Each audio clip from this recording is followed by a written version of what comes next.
Dome Sports Talk worldwide with some news from the world of boxing. So y'all know what time it is. You ain't in a rush to get concussed. Now, before I get into it, why would I have on the wrong hat? Y'all know I ain't had too much stuff wrong, especially when I'm talking about boxing. So I'm just going to tell y'all something that happened in the NBA the other day. I got that wrong.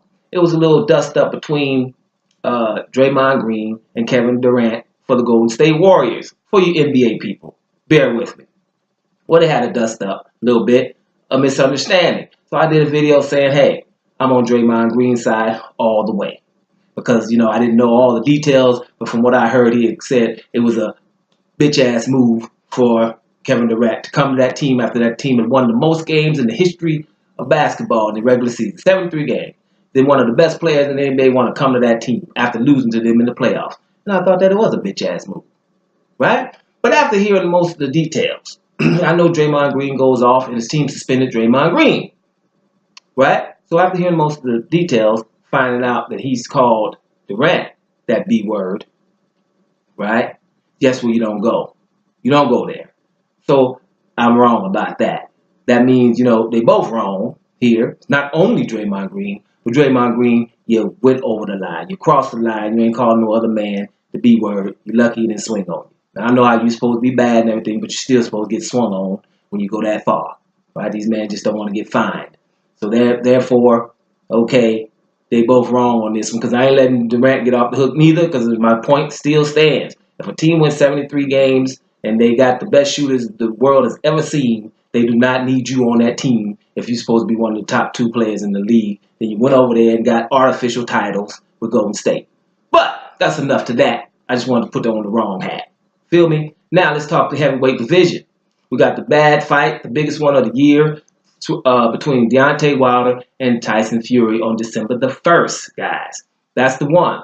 So, people talking smack, right? It is what it is. Tyson Fury talking smack, Deontay Wilder talking smack. Tyson Fury said the other day, man, look, Anthony Joshua too scary. I had to step in, right? He going to piss off Anthony Joshua fans, but they get pissed anyway all the time because they know they man don't really want to fight a couple of guys, right? So they're going to get pissed. Right? And Deontay Wilder just said something the other day, too. He said, the winner of the fight of December the 1st is the baddest dude on the planet.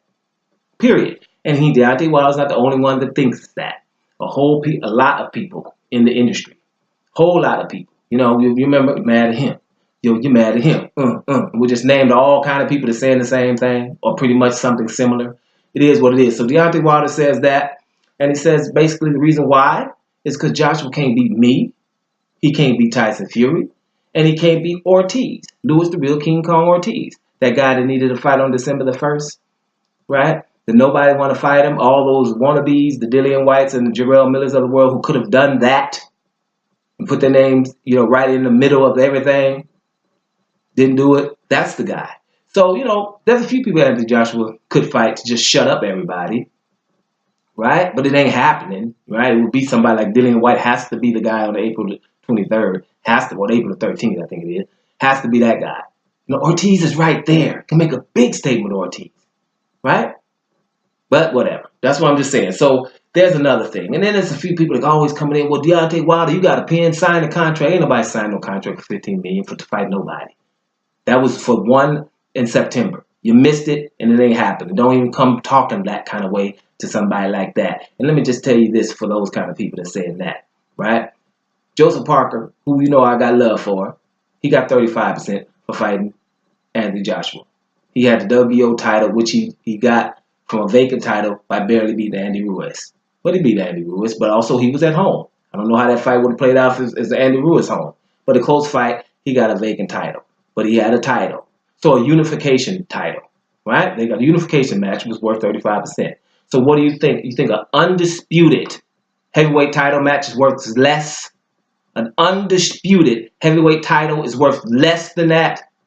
Get out of here and anywhere else with that kind of logic, right? You don't want no man who's calling you out, that's knocked out everybody, and has the WBC championship that's the most prestigious. He's had it for the longest. He got it in the ring, and he's calling you out, and the winner of that fight can be undisputed.